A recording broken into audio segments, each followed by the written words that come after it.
The pristine hull of the Yukikaze cut through the turbulent Pacific, her crew on edge. Explosions lit up the night sky as the acrid smell of gunpowder filled the air. It was June 19th, 1944. The Battle of the Philippine Sea raged, and for the blessed ship, it was another dance with destruction. This Kagerō-class destroyer would outlive 129 of her 131 sisters built for the Imperial Japanese Navy. Midway, Santa Cruz, Leyte Gulf. Yukikaze survived them all, earning her reputation as the luckiest ship in the fleet. October 25th, 1944, Leyte Gulf erupted in hellish fury. Yukikaze plunged into the maelstrom off Samar as part of Admiral Kurita's center force. The massive Yamato shuddered under American shells as Yukikaze darted between towering columns of rushing water, her engine screaming at full power. Through a break in the smoke, her crew spotted the burning hulk of the heavy cruiser Chokai. Without hesitation, Yukikaze raced to aid her stricken comrade. As enemy planes strafed and shells splashed perilously close, she took aboard Chokai's survivors. Decks now crowded with rescued sailors, Yukikaze turned south, her superior speed outpacing the relentless American pursuit.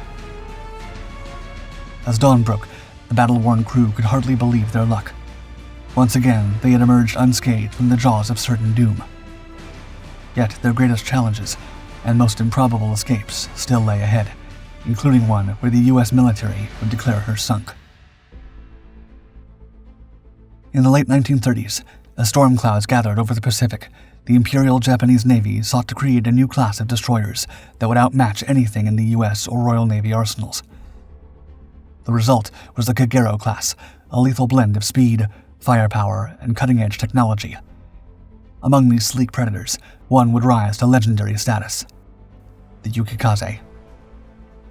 Laid down at the Maizuru Naval Arsenal in 1938, Yukikaze slid into the water on March 24, 1939. She was an imposing presence at 118.5 meters long and displacing 2,500 tons fully loaded. Her heart was a set of 3 Kampon boilers feeding steam to 2 Kampon-geared turbines, generating a staggering 52,000 shaft horsepower. This power plant could drive Yukikaze through the waves at speeds up to 35.5 knots, outrunning most threats she might encounter. But speed alone wasn't enough. The Kagerō-class was designed to strike hard and fast. Yukikaze bristled with 6 12.7cm Type 3 naval guns in 3 twin turrets, capable of engaging surface targets up to 18,300 meters away. She carried 2 twin 25mm anti-aircraft gun mounts for air defense, which later augmented as the war progressed and the threat from Allied aircraft grew. Her most lethal weapons, however, were her torpedoes. Yukikaze carried 8 61cm Type 93 long-lance torpedoes in 2 quadruple launchers. These oxygen-propelled marvels were the most advanced torpedoes of their time, with a range of up to 40 kilometers and a devastating 490-kilogram warhead. The Japanese designers hadn't sacrificed protection for performance. Yukikaze's hull was built using electric welding techniques, a novelty at the time, which increased her structural integrity. Her bridge was partially armored, offering some protection to her command crew during surface engagements. What set the Kagerō-class apart was its emphasis on night fighting capabilities. The Imperial Japanese Navy doctrine centered around decisive night actions, where their superior training and weaponry could negate the numerical advantages of their enemies. To this end, Yukikaze was equipped with the latest in fire control systems and night vision equipment. As Yukikaze and her sisters entered service, they represented the pinnacle of destroyer design. They were larger, faster, and more heavily armed than their American counterparts, the Fletcher-class destroyers. The Japanese admirals believed these ships would be the razor's edge of their naval strategy, be able to scout, screen capital ships, and deliver devastating torpedo attacks under the cover of darkness. Yet, for all their technological advantages, the Kagerō-class destroyers, like Yukikaze, were built for a war that would quickly evolve beyond their designers' expectations. The rise of carrier warfare and the increasing dominance of air power would challenge their supremacy. Many would fall victim to submarine attacks or aerial bombardment, their speed and surface warfare prowess rendered moot by the changing nature of naval combat. Yukikaze was different. She would navigate the treacherous waters of the Pacific War with an almost supernatural ability to survive, whether by skill, fate, or a combination of both. From the Solomon Islands to the Philippines, from Midway to Leyte Gulf, Yukikaze would be there, her guns blazing, her torpedoes streaking through the water, always emerging unscathed when others fell. As war engulfed the Pacific, Yukikaze quickly proved her mettle. In the early months of 1942, she escorted troop convoys to the Philippines and the Dutch East Indies, her guns warding off Allied air attacks. During the Battle of Midway in June 1942, Yukikaze first demonstrated her uncanny ability to survive. Assigned to the Midway occupation force, Yukikaze found herself in the thick of the action when American aircraft decimated the Japanese carrier fleet. As chaos reigned and ships burned, Yukikaze weaved through the carnage, rescuing survivors and fending off enemy attacks. While bombs and torpedoes pummeled other destroyers, Yukikaze emerged without a scratch. Her reputation grew during the Solomon Islands campaign. In November 1942, during the naval battle of Guadalcanal, Yukikaze was part of the force that engaged American ships in a brutal night action. Her torpedoes claimed several hits, and her guns blazed in the darkness, yet she escaped the melee unscathed, while other Japanese ships were torn apart. It was also during the naval battle of Guadalcanal in November 1942 that Yukikaze would play a crucial role in one of the war's most intense destroyer actions. On the night of November 13, 1942, Yukikaze was part of a powerful Japanese force under Vice Admiral Hiroaki Abe, consisting of 2 battleships, 1 light cruiser, and 14 destroyers.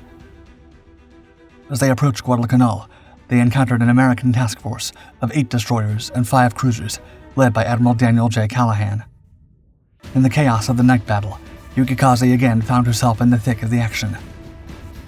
The American destroyer USS Laffey, displaying incredible bravery, had just raked the battleship Hiei with gunfire at point-blank range, wounding Admiral Abe and taking the life of his chief of staff. As Laffey fought desperately against overwhelming odds, Yukikaze and her sister ship Teruzuki closed in. With 1 battleship on her stern, another on her port beam, and the 2 Japanese destroyers on her port bow, Laffey was in a dire situation. Yukikaze, seizing the opportunity, launched a spread of torpedoes at the embattled American destroyer. 1 torpedo found its mark, striking Laffey aft and blowing off her fantail. This hit proved to be the decisive blow. As the order to abandon ship rang out, a violent explosion tore the Laffey apart, and she sank almost immediately with heavy loss of life. The sinking of the USS Laffey showcased both the ferocity of the battle and the lethal efficiency of ships like Yukikaze. However, it was just one moment in a larger, chaotic night action that saw heavy losses on both sides. As dawn broke over Iron Bottom Sound, Yukikaze had survived yet another brutal engagement. The battle had demonstrated her potency as a fighting ship, but it had also shown that luck alone would not be enough to see her through the war. The challenges ahead would only grow more daunting as the tide of the Pacific War began to turn against Japan. Yukikaze underwent modifications to adapt to the evolving war. Additional anti-aircraft guns were added, radar equipment was installed, and depth charge launchers were upgraded. These changes reflected the desperate attempts of the Japanese Navy to counter American technological superiority and overwhelming industrial might. Despite these upgrades, it was Yukikaze's crew that truly set her apart. Highly trained and disciplined, they pushed their ship to its limits time and again, squeezing every ounce of performance from her engines, guns, and torpedoes. In battle after battle, when sister ships exploded or capsized, Yukikaze survived, earning her the reputation as the lucky destroyer. Throughout the Pacific War, Yukikaze's remarkable luck was put to the test time and time again as she faced the full might of the Allied forces. With time, she came to be known in Japan as Konkan, or Blessed Ship, due to her remarkable record of survival throughout World War II. During the Battle of the Philippine Sea in June 1944, Yukikaze found herself in the midst of what the Americans called the Great Marianas Turkey Shoot. As waves of U.S. carrier aircraft decimated the Japanese fleet, Yukikaze zigzagged frantically, her anti-aircraft guns blazing. Bombs fell perilously close, sending shockwaves through her hull and drenching her decks. Yet, while other ships exploded into fireballs or slowly capsized, Yukikaze remained afloat and fighting. In October 1944, during the Battle of Leyte Gulf, Yukikaze faced her greatest challenge yet. As part of Admiral Kurita's center force, she sailed into the Surigao Strait on a dark, moonless night. The American forces were waiting. In the ensuing melee, Japanese battleships Yamashiro and Fuso were sunk, along with 3 destroyers. Yukikaze, her hull vibrating from near misses, laid down a smokescreen and launched torpedoes at the American battle line. The next day, as Kurita's force engaged the American escort carriers off Samar, Yukikaze found herself under sustained air attack.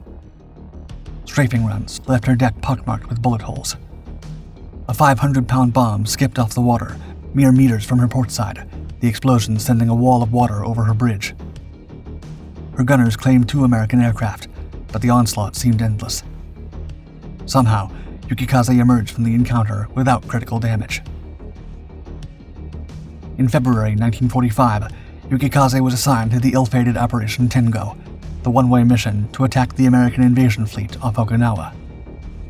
As the massive battleship Yamato steamed toward certain doom, Yukikaze and her fellow escorts fought off wave after wave of American aircraft. The sky was filled with flak and falling debris. Yukikaze watched helplessly as Yamato capsized and exploded, taking thousands of sailors with her. Of the 10 ships in the Japanese force, only Yukikaze and 3 other destroyers survived to return to port.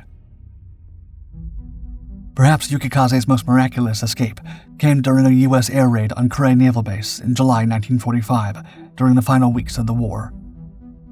By July, World War II was reaching its devastating climax. The Allied forces, having secured critical victories in Europe, had turned their full might toward the Pacific theater. The raid on Kure Naval Base was a calculated strike by the U.S. Third Fleet aimed at destroying the remaining large warships of the Imperial Japanese Navy. Admiral Halsey, commanding the U.S. forces, launched this massive assault to ensure Japan could not use its fleet to disrupt the impending Soviet invasion of Hokkaido or as leverage in peace negotiations. Under the blazing sun of a July day in 1945, the skies above Kure Naval Base were anything but calm.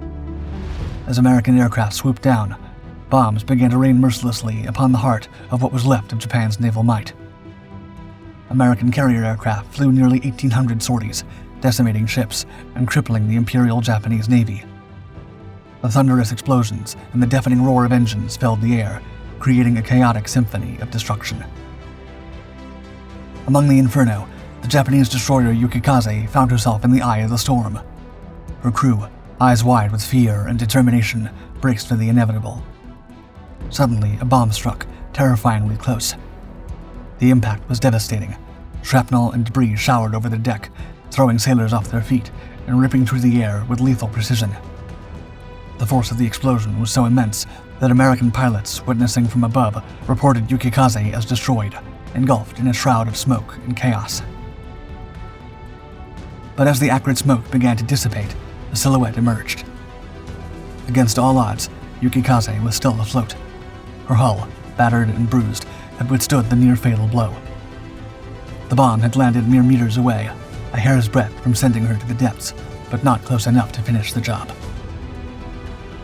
The crew, stunned yet resolute, sprang into action, patching up damages and readying for the next wave of attacks.